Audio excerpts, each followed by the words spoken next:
So this is part 2 of our study of the figures of speech, stylistic devices, techniques, what have you. I'm going to try to be a little bit quicker because though I unplugged everything in the screen to hope that it stops disconnecting and creating issues like in the first video, I have been facing a lot of technological difficulties. I'm clearly not an expert, so I'm going to try and get through this a little bit quicker so we have less problems. So we're on the second page of the review on the study sheet that I gave you. So the first one on this list is the climax. There are 3 different types of climax that you need to know.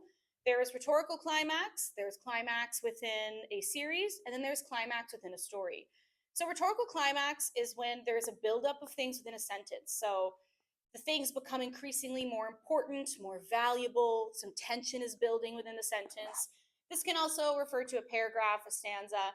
You should just feel that like there's a buildup, right? Like suspense is building, in those cases, at least for the longer pieces. So that would be rhetorical climax. You feel a buildup of importance, of value, of suspense.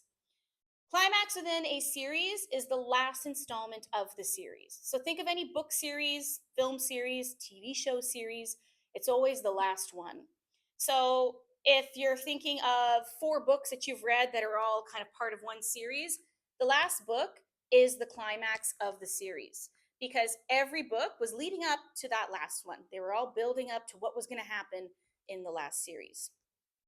Then finally, there's the climax within the story. You guys should know this one well because we've studied short stories in class.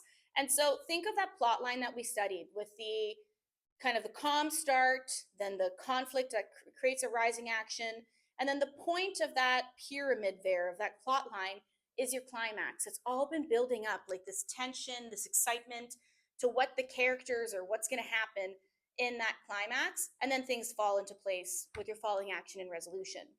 So every story has a climax, but not every story is part of a series, and therefore not every story is a climax of a series. So those are a little bit different. So the first example I have here is rhetorical climax. So the first one reads, it's a bird, it's a plane, it's Superman.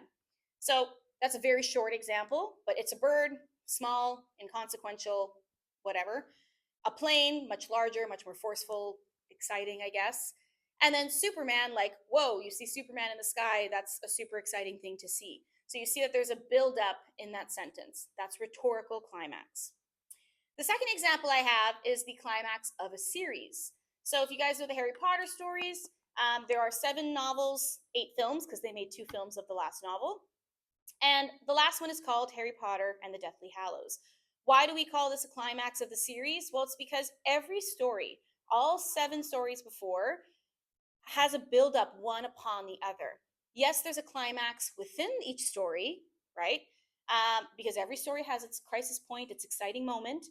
But every novel, every film was a buildup on top of the next. So it's like they're all kind of raising the stakes, getting more exciting until finally in the last one, he's finally going to encounter like the big bad guy, Lord Voldemort, who had been mentioned and kind of seen and kind of encountered throughout the other stories. But this is like when they finally go like head to head, big battle, mano a mano, only one can win. And so the final film or the final novel is the climax of the whole Harry Potter series. Okay. The other 2 examples I have here are of climax within a story. So Lion King's a great example from Disney. Now in Lion King, Simba, the little lion, runs away from home or faces guilt, right? And he wants to shirk his responsibilities and live a carefree life with Timon and Pumbaa. But then eventually, the climax of the story is when he returns back to Pride Rock. He encounters his uncle Scar, avenges his father's death, takes back his home, and takes his place as king. And so that's the most exciting point because everything in the story led up to it, right? Him dealing with his guilt, him growing up, him falling in love, him getting some wisdom from Rafiki. All of this stuff leads to him finally saying, I'm ready and I'm going to go take down my uncle. So it's all that build up to the crisis point of the story, our climax. The second example is The Hunger Games. Now, of course, The Hunger Games, there are 3 novels or 4 films. And so the series climax is the final novel, Mockingjay. But in the first film, just named The Hunger Games, in that one, the climax of the story is when Katniss and Peeta try to defy the Capitol by saying that they're going to eat poisoned berries. So they decide, they themselves, that the capital is not going to dictate how they die, how they live. That's not going to make them, be less ethical and hurt people. They decide we're going to live by our standards, and we'd rather die than become violent. And this is the buildup from everything before, right? That the capital says only one person can win. These kids are violent. There's all this fear. Is she going to kill Peeta? Is Peeta going to kill her? Then they're kind of falling in love. Then the capital says two people can live. And so there's all this buildup, and you're like, oh my gosh, what's going to happen?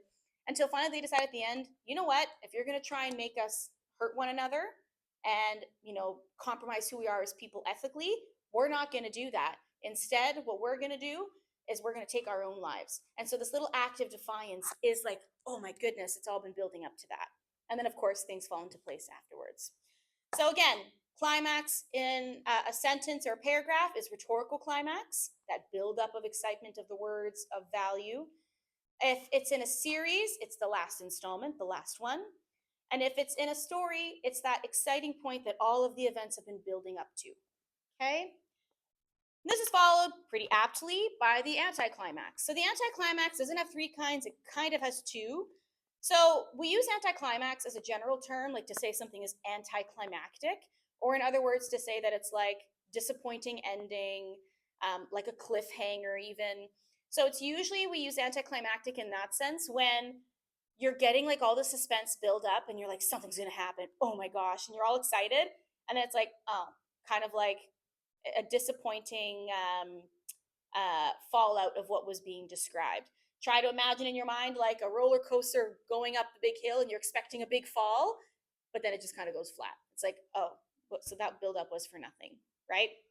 So an example here I have of that is think of a horror film, right? A guy inching down a hallway, thinks he's being followed. The hair on the back of his neck raises. You hear sounds. It's all dark, creaky floorboards. He thinks he's gonna die. Like, that feeling. There's all the suspense, and you're kind of getting anxious. Then all of a sudden he turns around, and there's just like a small tabby cat, like a small orange cat there. Not even a black one that's scary, right? Or meant to be a bad omen. Just like a little kitty. And so that is anticlimactic. You're building up, you're building up, you're building up, and you're like, oh, and you kind of like release that tension. That's an anticlimactic situation. Okay. The other example here I have is rhetorical anticlimax. So the decreasing importance of the things being talked about. And usually we use anticlimax kind of for humor and kind of to present a contrast between the first and the last thing.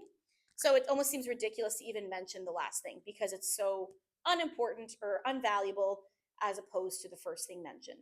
So the example here I have is, the lawyer was sorry to report that in the divorce proceedings, the client lost family inheritance, the lake cottage, the vintage motorcycle, and her favorite set of Tupperware bowls. So the first thing is the most important, without a doubt. A family inheritance, that's all your money, it's your estate, it's everything. We typically only talk about this when we're talking about rich people. And so for them to lose everything, it's like, oh my gosh, they lost everything. But then to say like the lake house, like, okay, losing a cottage sucks. Motorcycle, like, maybe it sucks. It's vintage, I guess, but like you could buy more. But okay, it's worth mentioning. And then finishing with the set of Tupperware bowls. It seems almost silly to mention it. Like, yes, I understand that some objects can have sentimental value, but Tupperware bowls versus the whole inheritance, it seems silly to even mention it. So again, decreasing value or importance or excitement of things presented within a sentence or a paragraph. And that is rhetorical anticlimax. Okay. Next one we have is enumeration. This one's super duper easy. So enumeration is when you're making a list to number out, right? And so it has to be more than three things. If it's three things, you've got it. You've got a triple. So anytime you're listing out three adjectives, three places, anything that's in over three, you're going to have an enumeration. If it's three, it's going to be a triple. So the example I have here is, she was known for her resilience, her kindness, her wit, and her unwavering optimism. So these are four characteristics that we're attributing to this person that we're describing. We could have easily just said, she was remembered as a good person, or she was known for being a good person. But it doesn't have the same, meaning, the same punch, because you could say that about a lot of people, that they're a good person. But by giving us all these characteristics, you really feel more like someone who's optimistic, who's kind, who's witty. There's a lot of really positive various qualities there that are more than just saying they're good, right?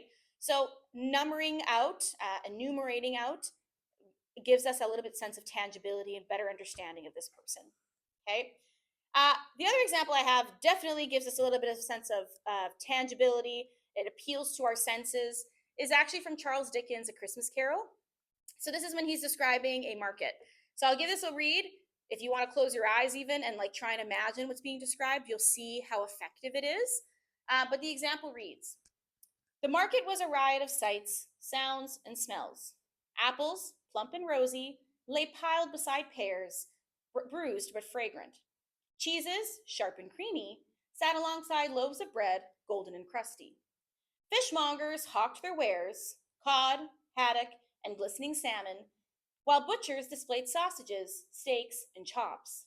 The air was thick with the scent of spices, cinnamon, nutmeg, and cloves, mingling with the earthy smell of vegetables, potatoes, carrots, and onions. Now, if you hear that example, eyes closed, you envision this market. You see it, you smell it, you kind of feel like you're there. He could have just as easily have said that the protagonist walks into a market, purchases some eggs, and leaves. But you don't really feel the market around you. You don't see a market, you're just like, oh, a market. There are so many different kinds. So here it's appealing to your senses by listing out all the different things that you can smell and see there. And it gives it a little bit more sense that it's real. There's that appeal to imagery, that appeal to the senses. So again, it's artistic naturally, but it's what makes the story feel like a genuine, real story. Because when we walk into a market, like we go to, not even a market, Sobeys, right away we are assailed by a bunch of things. We smell the fresh bread, right? The cooling of the coolers where all the fresh produce is kept. Like we feel and see all these things, and we might not think it, but we register it automatically. And so if we were to try and take all the things we registered automatically, it would probably be something similar to this. Maybe not written on the level of Charles Dickens, but we would have that list of all the things you see, feel, smell, because that's what we go through. And that's what makes the day feel real. And in this case, the story feel real. So enumeration, listing of characteristics has to be more than 3. Next example is illusion. I want you guys to be careful not to mix up illusion with an I and delusion with an A. Illusion with an I is like a mirage. It's something that's a trick to your brain. You see it, but you don't see it. It's a mistake, right? Illusion with an A is a reference. So we use illusions to try and communicate a message less directly. So again, part of that implicit messaging. So try and think of a common culturally shared experience. Here I use the words well known. And it's something that's being referenced in that sense to be able to communicate what you're saying. The key here is it has to be well known. So you can't just bring up something to a crowd. Like I can't come to class and say, man, you're just as funny as my cousin Al. And you're going to go, is that a good thing? Like, is he funny or is that an insult? Because he's not funny. Like, you don't get it because you don't know him. So the reference means nothing to you. It doesn't bring any understanding to what I'm saying. When you reference something that is generally well known, it brings understanding to the situation because we call to mind all that context and the things we know about that thing. So one example here is he met his Waterloo. So here we're referring to, again, the Battle of Waterloo, Napoleon, the great defeat. So it's this idea that you're facing something that, cannot be won, cannot be beat, whatever, right? So knowing Waterloo, you know what we're talking about when we say he met his Waterloo, that he met his battle, right? He met his defeat. If I were to say, for instance, rainbow ice cream is my Achilles heel. Here the reference is to Achilles, the Achilles heel, and it's a reference to a Greek story, right? Achilles, who was dipped into the river to be made, I always forget the name of the river, but to be made immortal, and he had to be held by his heel to be dipped in. And so his whole body is made immortal so that he goes to battle and ping, ping, ping, like things are, hitting off of him and he survives, he always is fine, until something gets his heel, and that's his one weakness, he dies. So when we use the expression, something is my Achilles heel, we're saying it's my one weakness. So for me, I'm trivializing that and I'm saying my Achilles heel is rainbow ice cream, which it is, by the way, super good. I recommend it. What I'm really saying is it's that one thing that I just can't control myself with. If you tell me we're going to get rainbow ice cream, je vais pas dire non. Even if I'm trying to diet, I have to have it. So Again, that one weakness. By knowing the story, you know that I mean the one weakness, and therefore the sentence that I said made a little bit more sense. Okay? The other example I have here is T.S. Eliot. This one might make a little less sense to you if you don't know the two texts, but I'll try it anyway. So T.S. Eliot, in his excerpt for the poem The Wasteland, references another text, which I have here. It's from Chaucer. So he writes in his poem, April is the cruelest month, breeding lilacs out of the dead land, mixing memory and desire, stirring dull roots with spring rain. So notice how we're describing April as being like a terrible month, right? And like what it does. What he's actually doing is he's making an allusion to a different text from Chaucer called the Canterbury Tales. I have it in a selection of short stories here in class if you guys want to read them. And in the Canterbury Tales, it begins with the description that goes, when that April with his shores soot. Okay, so he's talking about April being like a terrible month, like almost like in soot, like in death and in ashes. So we're talking about the same thing. He's alluding to Chaucer, but he's using different words to do so. So it's kind of a play on words in this case, but you definitely get the feeling like, oh, it's like he's hinting to that text. It's an allusion. Okay. So anytime you're referencing a person, a place, an event that's well known by people, you're probably seeing an allusion. My clue for that too for you guys is in like a short story or in a poem. If you see something that is a proper noun that's capitalized, then it means it's a place, it's a person, it's a thing. And if you don't know what it is, search it up. That means that they're referencing something real. So you're missing something if you don't know what that is. You're missing a message. Search up so you can figure out what it is. Okay? So that is the allusion. The next one we have is the euphemism. So the euphemism is when we're trying to say something that is negative in a nicer way. So think of all those topics that we don't like to talk about, right? Death, sickness, unemployment, poverty, overweight, ugliness, bathroom habits. Like, just think of all the things that we don't like to necessarily talk about or we try to be more polite about. And that's probably when you're using euphemisms because we do these all the time. So, for instance, I think on your page, one of the examples is how we talk about death. We often say someone passed away rather than saying they died. Died is very direct. Some people feel like it's harsh, like it doesn't feel very empathetic. So we say passed away because it sounds more peaceful in nature. The two examples I have here is to say that someone's feeling under the weather. Now, to feel under the weather, you guys have heard that before, it means to feel sick. So instead of saying all of the literal things that's happening, oh, she's got the sweats and a fever and she's been vomiting and she's been on the toilet and whatever, right? All of these different things that are kind of gross, like we don't really need to know. We just say something a little bit softer. She's under the weather. She's sick. So you get the message without having to be too direct. The other example here is nobody wants to get let go from their job. So instead of saying fired, we're saying let go. They mean the same thing. To be let go means that they don't want you anymore, right? That they don't want to pay you. They think you're less valuable than the other employees. They have no space for you. It sucks to admit it, but it means the same thing. So we say let go because it sounds a little bit softer when a person's saying that about themselves because it's embarrassing. When we talk about other people and say they got let go from their job, why we do it is because we're trying not to seem like critical, like we're critiquing them and making fun of them. So we use softer terms, okay? But we're still saying the same thing. They got fired.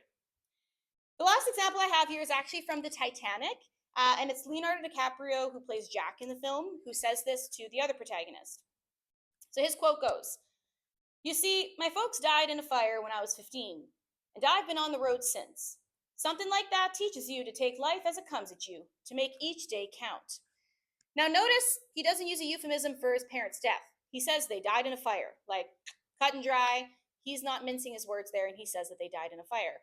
Where he does try to kind of soften a term is when he says what his life has been like after, that he's been on the road ever since. Now, on the road, when you really think about it, think about what that could mean for him. Poverty, homelessness, bad hygiene, perhaps a life of crime like thievery to survive, right? So you think of all these things like, ugh, that sucks. And so they're not very nice things to talk about. But when he says, I've been on the road ever since, it almost uses a term to make it sound like exciting, like rebellious, like, yeah, I've been living on the road. And it kind of makes him sound like a gypsy, very rebellious, very like free and free roaming. but that's not truly what it is. So he's softening the true nature of what he's actually talking about here. Okay? So again, anytime we're talking about something in a mild or indirect way, we're not saying it obviously, you have yourself a euphemism. Our next example is hyperbole. You guys use tons of these. I use tons of these. I say it's much like the simile. It's probably one of the figures of speech we use the most in our lives because we all exaggerate. We all do it because we want to make sure people understand what we're trying to say. So hyperbole is the deliberate use of exaggeration to emphasize a message. So instead of saying I'm tired, okay, you would say I'm so tired I could sleep for a week. You couldn't sleep for a week, but it's meant to communicate like you're really not just feeling a little bit tired, you don't just need a nap, you're exhausted, right? So it's really pushing the extent of what you're saying so people really get what you mean. Instead of in this example saying I was busy this weekend, I couldn't finish my homework, the hyperbole would be I didn't finish my homework because I had a million things to do. Okay, fine, maybe you had to clean your room, have dinner with mama and papa, had a soccer game, whatever. You had things that kept you busy, but you didn't have a million things to do. That is a huge overstatement, over exaggeration of the facts of the matter, because you just want to make sure that it's really clear that you didn't just choose not to do your homework, you were incredibly busy, right? The other example I have here, I love this example. This is actually also a satire, so you can add that to your notes because I don't talk about the satire in this video for the simple reason that it takes a lot more explaining and it wouldn't fit in a Canva. So you'll have to do that in class. But this is A Modest Proposal by Jonathan Swift. It is a satire where he uses a lot of hyperbole. So again, deliberate exaggeration. In this case, he is exaggerating the level of poverty of the people of Ireland. So in the context of the true thing that was happening, the Irish famine, the people were so poor, so ill, people were starving to death, like children were dying of malnourishment. They felt that they were being mistreated by the British. There was a division between the Protestants and the Catholics. Like things were just bad in Ireland. So Jonathan Swift wanted to critique this. He wanted to point the finger and say, this is a problem.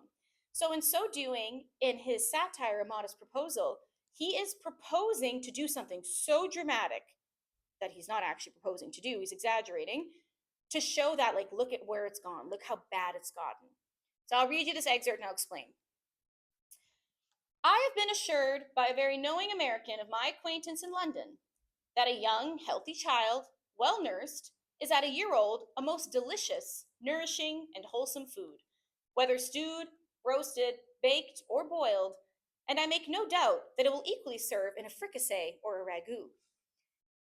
If you didn't understand that, he is encouraging people to eat their children, to eat babies. Okay? That's obviously ridiculous. It's unethical. It's disgusting, obviously. But what he's trying to do here in the whole thing, it's like 4 or 5 pages long, is he's saying, you know what? We've gotten so poor that we can't survive. We should just eat our babies and that'll solve all our problems. Because then there'll be less mouths to feed and more different types of foods to make. And he gives all these arguments that are completely ridiculous, but he's clearly exaggerating, right? So he's saying it's gotten so bad that our only solution is eat the babies. So huge exaggeration, but he's trying to show this is how bad it's gotten. It's communicating a message. So hyperbole, over exaggeration to communicate your message. All right, next example is the understatement. This is the direct opposite of the hyperbole. So for hyperbole, I use the word to overstate something. Here we are understating, we're under exaggerating. So rather than just saying the truth, with a hyperbole, we over exaggerate it. With an understatement, we're saying less than what it is, okay? Here, we usually do that to kind of invoke a sense of sarcasm, for humor. It depends on the context. You really have to pay attention to the tone. So one example here is if we all came into school, big snowstorm, crazy blowing winds, and someone says, it's a bit chilly today. Well, it's kind of funny because it's like, okay, whatever. It's clearly a really bad storm. It's clearly awful weather. So it's not just a bit chilly, it's incredibly cold. It's frigid weather, right? So you're understating it and it sounds almost sarcastic and almost comedic and funny, okay? The other example here I have is from a poem called To His Coy Mistress by Andrew Marvell.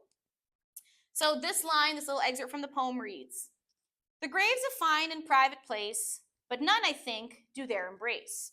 So what he is understating here is what it is like to be dead, right? Because he's basically making it sound like being dead's not so bad. It's a fine and private place, right? You get your own grave, like good for you, it's private. He kind of makes it sound like it's not so bad, but it's in that second line, none, I think, do their embrace. Pardon me? And so here the understatement is saying, like, it's not so bad, but people can't hug there. Well, obviously people can't hug there. They're dead. Like, that makes no sense. So he's understating what truly happens, which is when a body is buried, they decompose, they decay in their tombs, right? So he's understating the true nature of what death really is. Okay, so not giving the truth, giving less of it. That is the understatement. Next up, we have irony. So there's three different types of irony that you guys need to know. So there's situational irony, rhetorical irony, and dramatic irony. So situational irony is when something happens in a situation that should not happen, or it's the opposite of what you would expect. A dramatic irony is when we're watching a play or watching a film and the characters within the story are not privy to the same information that we are. So they don't know what's happening. We have more context because we've watched other little scenes with other characters. And so it builds suspense because they're about to do something that maybe they shouldn't do and they probably wouldn't do if they knew the whole truth of the matter. But because they don't have that context, they're going to make a mistake, right? And then rhetorical irony is when you're saying the exact opposite of what you mean. This might seem similar to understatement because understatement, we are undervaluing what we're saying. Here we're saying the opposite. So they're similar, but they are still different. So the first example I have here, let's say I come to school, I spill a coffee on myself, and I say, what a lovely start to my day. Now, I'm not just saying like, oh, well, that's, not fun. That would be an understatement. But if I spill the coffee and say, what a lovely start to my day, that's the direct opposite of what I'm saying. That's a pretty terrible way to start my day. So that is being ironic, saying the direct opposite of what I mean. The second example here is imagine a dog named Lucky getting hit by a car. So it's kind of funny in and of itself, like morbid, but funny. A dog named Lucky having bad luck, like getting hit by a car. It's the opposite of what you would expect to happen. Much like a police officer getting pulled over. They're the ones who are supposed to enforce the law, and now you're saying that they're not following the law? That's crazy, right? So again, situational irony, it's the opposite of what should occur or what we expect to occur.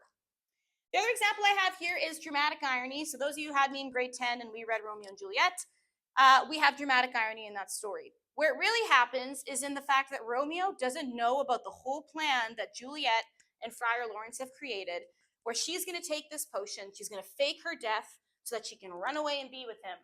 He doesn't know that.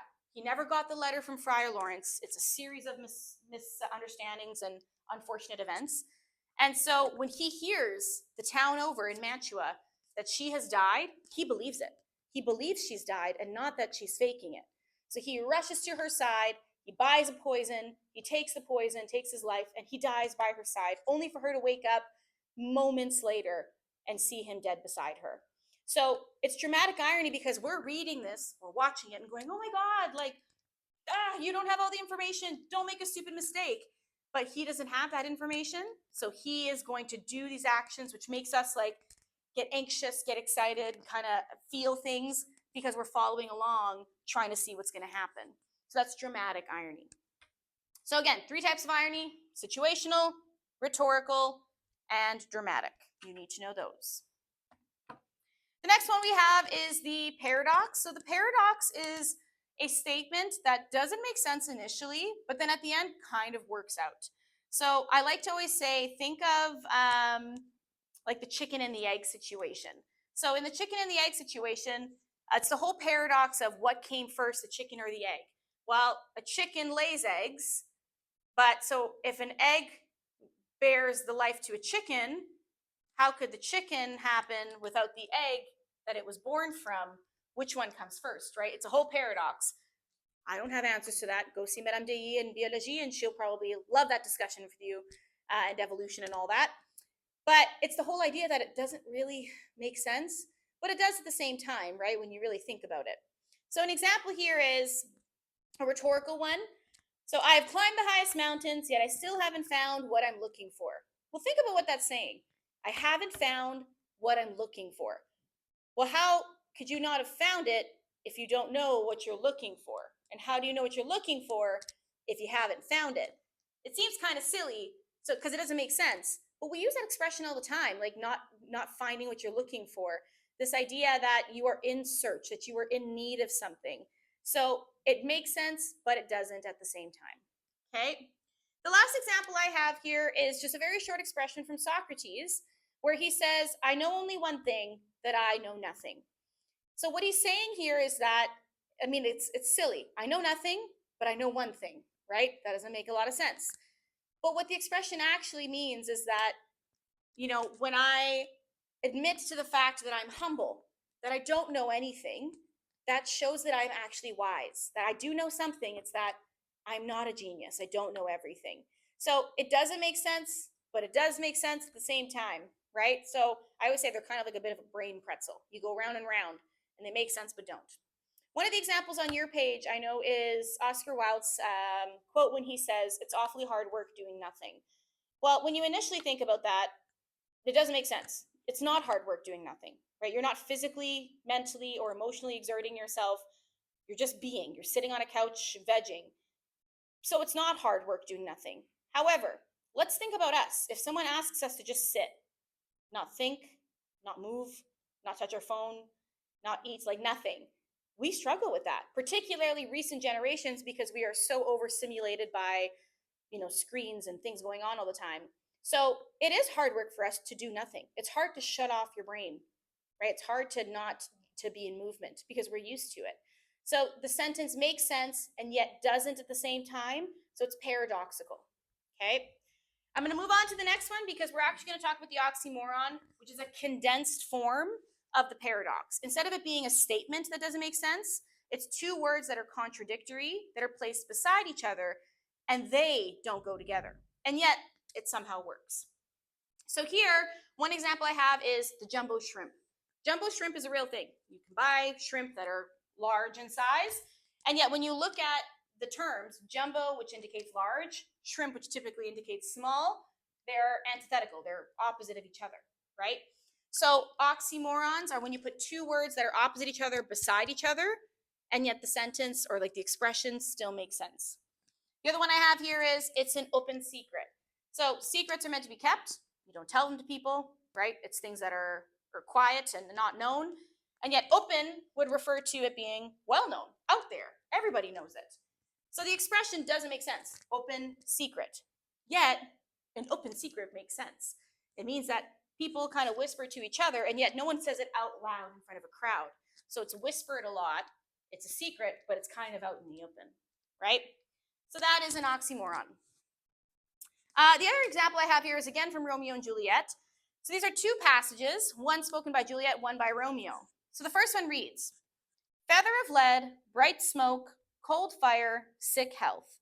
Still, waking sleep, that is not what it is. The second one reads, yet tell me not, for I have heard it all. Here's much to do with hate, but more with love. Why then, O brawling love, O loving hate? Both of these are actually spoken, one by Romeo, one by Juliet, and it's when they're talking about not being able to be with the person they love. So the first one, ironically enough, is Romeo talking about a different woman before he meets Juliet, and how he's so like love-stricken, like he's so sad he can't be with her, that nothing makes sense. Like a feather feels like lead, and smoke is like bright. So all these things that are making no sense, right? So it's meant to give us the sense that like he's confused, he's not feeling in his right mind because he's so in love and he can't be with her. The second one, when she says, oh, brawling love, oh, loving hate, what's interesting here is that this is after she meets Romeo and realizes that she can't be with him because he's supposed to be the only family her family hates, her hate, but he's also her love. So a loving hate, right? Like she loves the person she hates.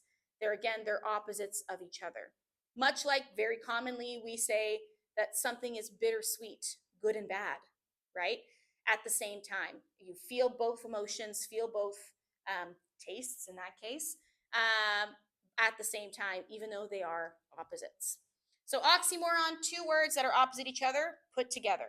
Paradox, it's an expression that seems confusing but makes sense. Okay? Our last one is the rhetorical question. So rhetorical questions are questions that are asked that are not asking for an answer, though. They're really being asked so that you reflect and that they want to make a statement. So the obvious way of identifying a rhetorical question is looking for an interrogation mark, looking for that question mark, right? It's pretty obvious. Now, most of the time we use these in speeches to get people thinking, in text to like make the message resonate a little bit more. So we see these a lot in literature. So I really keep an eye on these. You'll find them in the poems we practice this semester. So one example here is if someone were to ask you an obvious question. Let's say one of you guys comes into class and says, Madame, does the test count? And I were to reply to you saying, is the sky blue? Okay, well, I'm not asking you to answer like, yes, madame, the sky is blue. Don't answer that. That's silly. What I'm actually saying is, obviously, like, the sky is blue. We all know that, which means if that's obvious, the answer to your question is also obvious. Yes.